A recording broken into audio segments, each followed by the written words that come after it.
this recipe, this is the chocolate fudge cookies, and we're going to be using walnuts. You could also use pecans, but walnuts are very oily, so they are kind of like a fudge when you mix them all down. So I'm going to use 2 cups of walnuts. Just throw them in the food processor. And if you prefer, you can soak your walnuts and then dehydrate them, but they have to be dry, they have to be dehydrated. You can't use the wet walnuts for this one. Again, coconut flakes kind of lighten the mixture up a little bit. So if you were using just straight walnuts, it'd be just too rich in my opinion. So first thing I do is just pulse these together to break everything up. So again, if you want that texture to be really fine and nice and smooth, you're going to want to process the nuts first rather than wait and put everything in there at once. So you have that. I'm also going to use raw honey. I'm going to use this other raw honey I have here. This is a little bit thicker, so I like to use the super thick one when I'm making the cookies or the crust, just because it helps it to stick together. Where do you get that one? This particular honey that I'm using here is from Honey Pacifica. It's from California, and so you could get it down there in Southern California at any of the health food stores like Mother's or Whole Foods. And it's a coastal wildflower honey. I really like the flavor of this one. It's very caramel-like and rich. And floral. It's caramely and floral. Okay, and then I'm also going to add the cacao powder. So 1/3 of a cup of cacao powder. This is going to add that nice richness to the mix. And the cacao paste. And if you,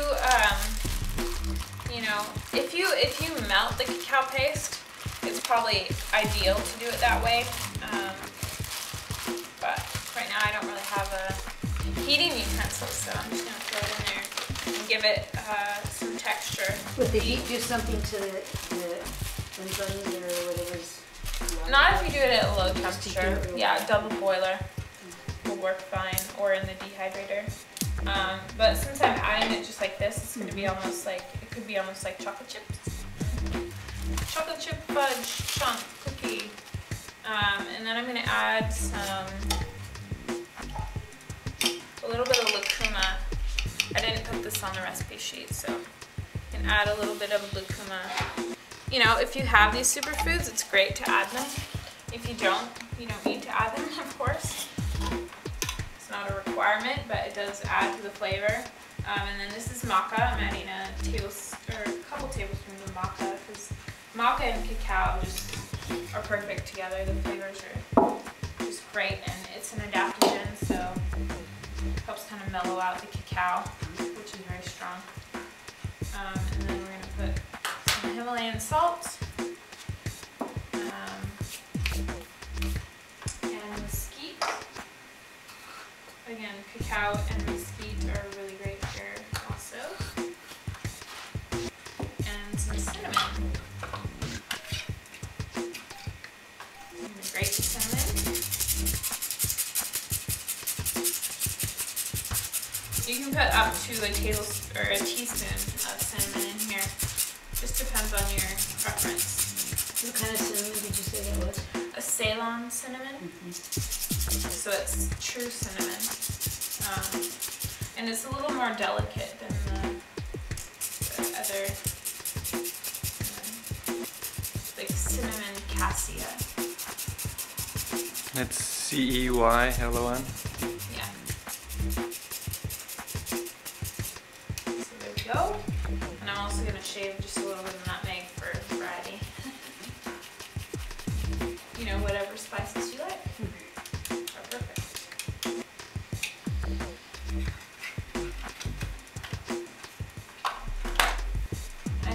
might add, instead of 4 tablespoons of honey, I'm going to do 5 because in a previous recipe I was using dates in here and I'd rather not use dates for this recipe, so just a little more honey. So I want to make it like fudge. Okay, so here we go. So you can process it however long you like. If you want it a little more flaky, then you process it a little less. But if you want it more like a fudge, you process it until it's kind of clumping together like a dough. And there are a couple of different ways that you can prepare this. You can either roll them and shape them into little balls, or you can press them into like a glass square dish, and then you can cut them up after you've refrigerated it. So, if you'd like to try, this is the cacao fudge bite.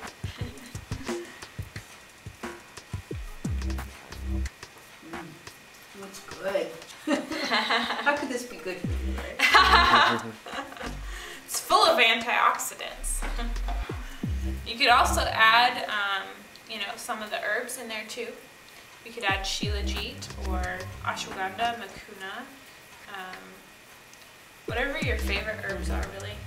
Whatever resonates with you will work in there, as long as you're not adding more than a teaspoon of each.